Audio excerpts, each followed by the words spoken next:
मैं सीरत नहीं हूँ, बताया तो था उस दिन। समझ में नहीं आता तुम्हें?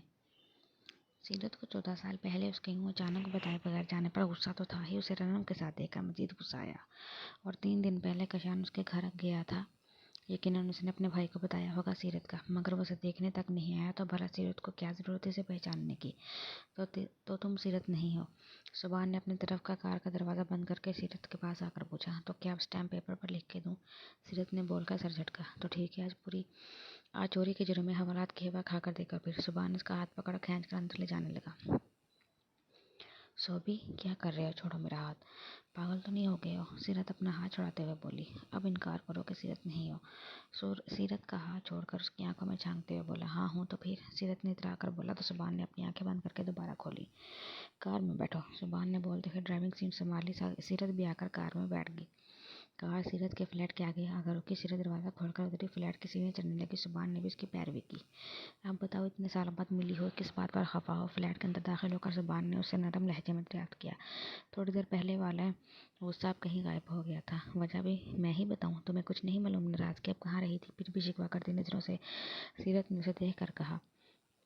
बताए बगैर वहाँ से नहीं गया था सीरत। उस दिन तुम अपने घर पर मौजूद नहीं थी और ना तुम्हारे अब्बा। 1 हफ्ते बाद वापस आया था सिर्फ तुम्हारे लिए। तब तक तुम लोग भी घर छोड़कर जा चुके थे। वो अब नरमी से वजह बताने लगा, जिस पर सुभान को लगा वह नाराज़ होगी। 14 साल बाद तुम मुझे दिखी है, वो भी किसी लड़के के साथ। मैं पूछती हूँ, कौन है वो हरी आंखों वाली हसीना जिसके हाथ से तुम बड़े मज़े से सैंडविच ठूस रहे थे? उसके नरमी से वजाहत देने पर सीरत को और भी शदीद गुस्सा आया। शायद उसे गुस्सा ही इसी बात पर आया था, इसलिए वो उसका गिरबान पकड़कर पूछने लगी, जिस पर सुभान को हंसी आ गई। वो रनम है यार, बहन जैसी, बल्कि बहन ही है वो मेरी। सीरत का ये जलने वाला रूप सुभान को मजा दे गया। पक्का सिर्फ बहन है? सीरत अब भी मशकूक नज़रों से उसे देखकर कन्फर्म कर रही थी। पक्का, तुम्हारे सर की कसम। सुभान ने उसके हाथ अपने गिरेबान से हटाकर अपना हाथ उसके सर पर रखते हुए कहा। कोई ज़रूरत नहीं है मेरे सर की कसम खाने की, पता चला कल मैं ही मर जाऊँ। सीरत ने उसका हाथ झटकते हुए कहा। तो सुभान ने उसका हाथ पकड़ा। इतनी बेतबारी आ गई है 14 साल में? सुभान उसकी आंखों में झांकते हुए शिकवा करने लगा। काशी यहाँ पर 3 दिन पहले आया था, क्या उसने मेरे बारे में नहीं बताया तुम्हें? सीरत ने सुभान से अपना हाथ छुड़ाते हुए कहा। मैं 2 दिन से मुसलसल चक्कर लगा रहा हूँ। घर में तुम टिकती ही कब? और ये क्या करती फिर रही हो सीरत तुम? सुभान ने दोबारा वजाहत देने के बाद उससे शिकवा किया। क्या क्या करती फिर रही हूँ? झूठ बोल रहा था वो मोटा कांस्टेबल। सीरत साफ मुकर गई। सीरत प्लीज़, कम अज़ कम तुम मुझसे झूठ ना बोलो। अगर मैंने अब तुम्हें उल्टे सीधे काम करते हुए देखा ना। सुभान ने उसको वार्न करना चाहा, मगर उसकी बात मुकम्मल होने से पहले सीरत ने अपने दोनों हाथों से आगे कर दिया। हथकड़ी लगाओगे ना तुम? पुलिस वाले हो जो बन गए हो। सीरत के बोलने पर सुभान ने उसके दोनों हाथ थाम लिए। इससे पहले वो कुछ कहता, फ्लैट का दरवाज़ा खुला। नासिर अंदर आया। सुभान ने फ़ौरन उसके हाथ छोड़े। सीरत एकदम पीछे हुई। साही, मेरी बच्ची ने कुछ नहीं किया। शक्ल देखो उसकी, चोट लगती है कहीं से? बहुत मासूम है मेरी बच्ची। हम बहुत गरीब लोग हैं, सफ़ेद पोश। नासिर ने अपने घर पुलिस को देखकर उसके आगे हाथ जोड़कर रोना शुरू कर दिया। वहीं सीरत ने अपना सर पकड़ लिया। सुभान तासुब से नफ़ी में सर हिलाकर सीरत के अब्बा के ड्रामे देखने लगा। अब्बा अब्बा चुप हो जाओ, ये शोबी है अपना, वही पुराने मोहल्ले वाला शोबी, काशी का भाई। सीरत ने नासिर के पास आकर उसको आंखें दिखाकर चुप कराना चाहा।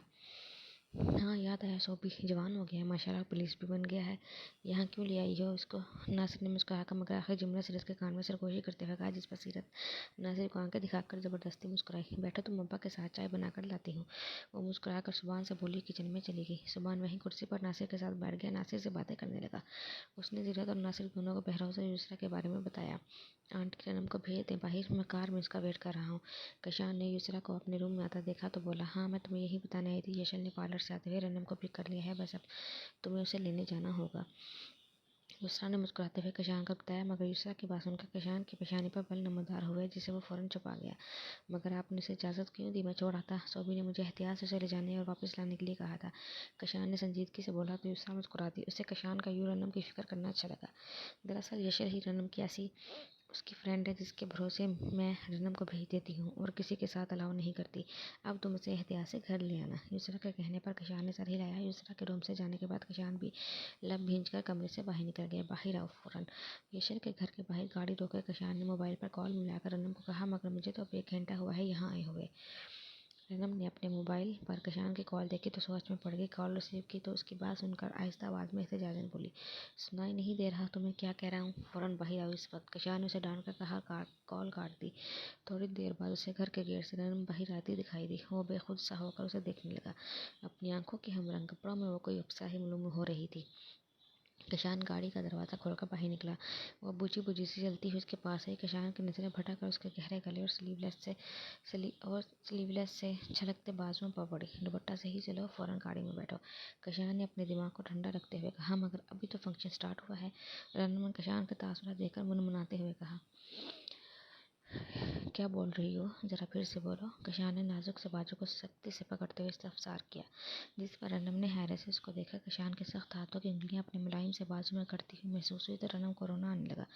वो चुप करके गाड़ी में बैठ गई। दुपट्टा खोल के लो, बाजू ढको अपने। कशान खुद भी गाड़ी में बैठते हुए उसके गले में पड़े दुपट्टे पर तनकीदी निगाह डालते हुए गोया हुआ। कशान की नज़रें दूधियों बाजू पर पड़े अपनी उंगलियों के निशानात पर गई, मगर वो इस वक्त तरस खाने के मूड में जरा नहीं था।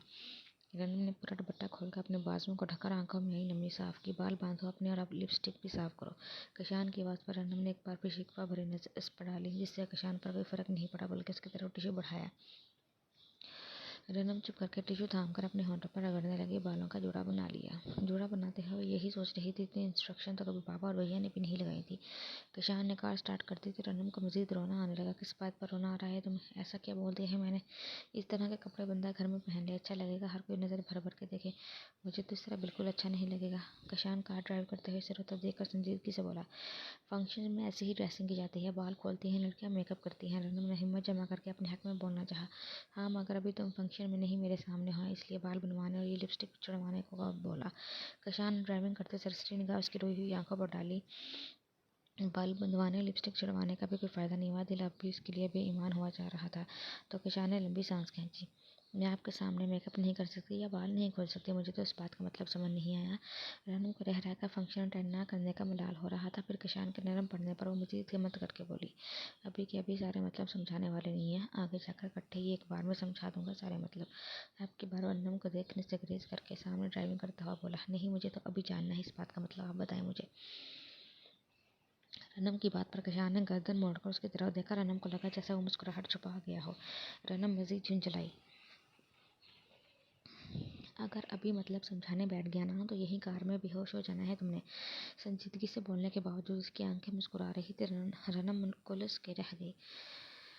खाना खाया तुमने? कशान ने रनम के ख्याल के हर्ष से पूछा। ऐसा मौका आपने आने ही कब दिया? दोबारा रनम के जुबान से शिकवा पिसला तो कशान ने कार का रुख रेस्टोरेंट की तरफ किया। रनम ने हैरत से उसकी धूप छाँव के मिजाज जैसे शख्स को देखा।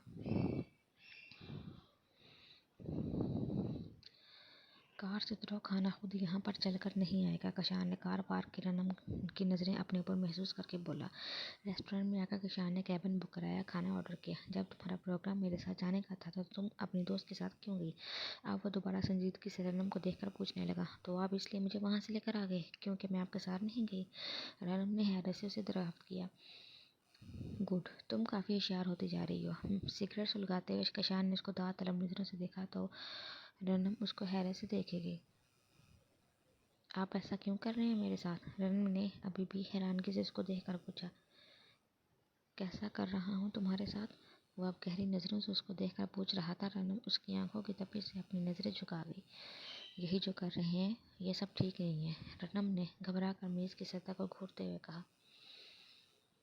ये इल्ज़ाम है मुझ पर। मैं तुमसे पूरे 5 कदम के फासले पर बैठा हूँ और इतनी दूर से मैं कुछ भी नहीं कर सकता।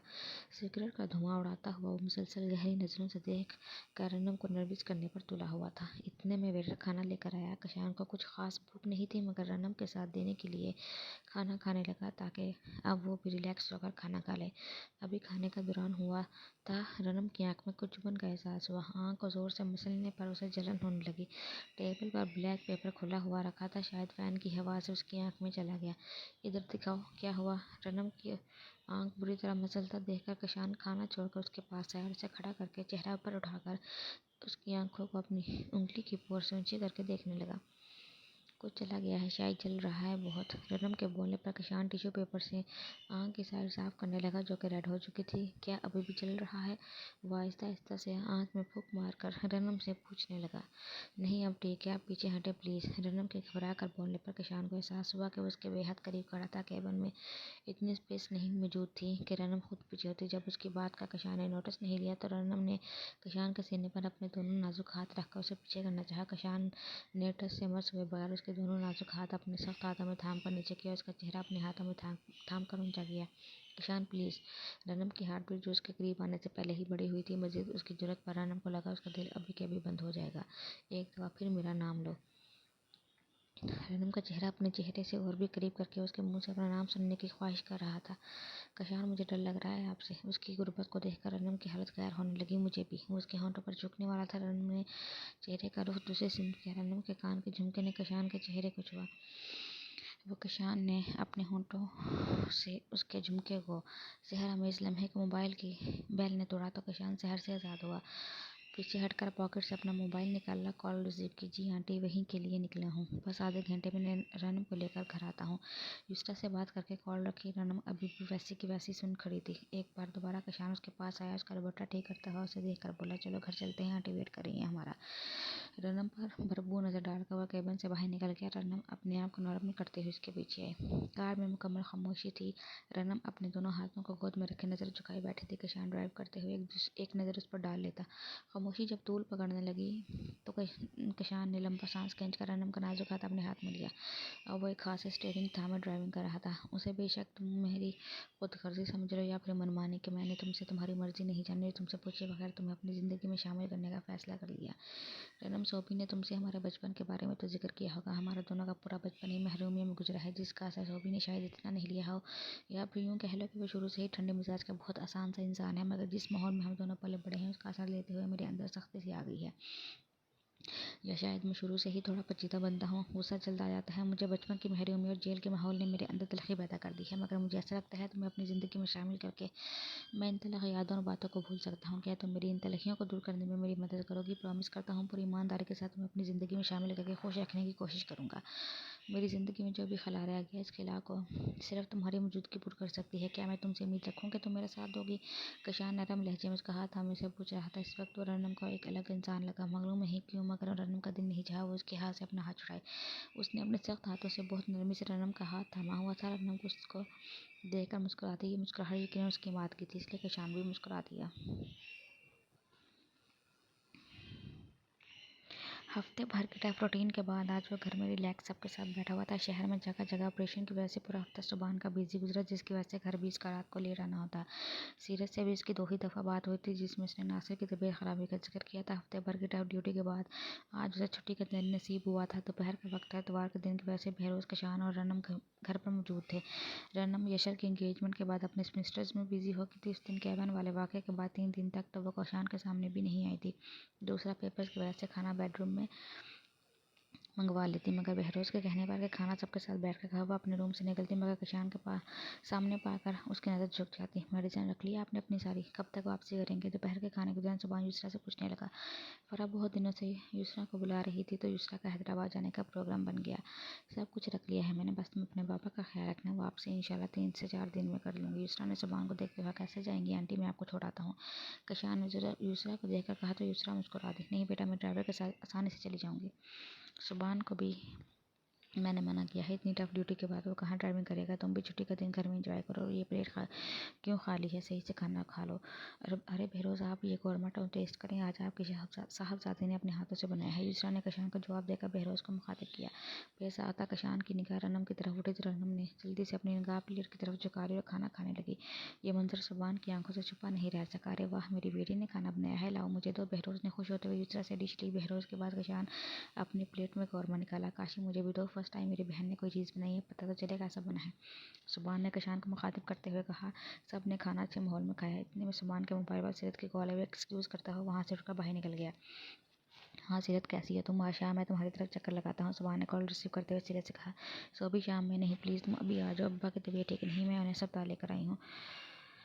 सीरत आवाज़ से सुबहान को काफ़ी परेशान लग रही थी। ठीक है, परेशान मत हो, मैं पहुँच रहा हूँ। सुबहान कॉल करके अंदर आया। इमरजेंसी का कहकर कार के कीज़ उठाता हुआ बाहर निकल गया। परेशान होने की ज़रूरत नहीं है, मैं आ गया हूँ। क्या कह रहे हैं डॉक्टर्स? सुबहान सीरत के बताए हुए गवर्नमेंट अस्पताल में पहुंचा तो सीरत उसे बाहर कॉरिडोर में ही मिल गई। दोनों किडनीज फेल हो चुकी हैं, बाकी डॉक्टर डायलिसिस के लिए बोल रहे हैं। सो भी अब्बा ठीक तो हो जाएंगे ना? सीरत उसे बहुत मायूस और परेशान लगी। वो सुबहान को देखकर उंगली से पूछने लगी। फिक्र नहीं करो, सब ठीक हो जाएगा, मैं हूं ना तुम्हारे साथ। चलो अंकल के पास रूम में चलते हैं। सुबहान उसे तसल्ली देता हुआ उसके साथ रूम में पहुंचा। ये जनरल वार्ड था, जहाँ पर चंद मरीजों के दरमियान एक बेड पर नासिर लेटा हुआ था। सो भी तुम आ गए बेटा, मैं तुम्हारा ही इंतज़ार कर रहा था।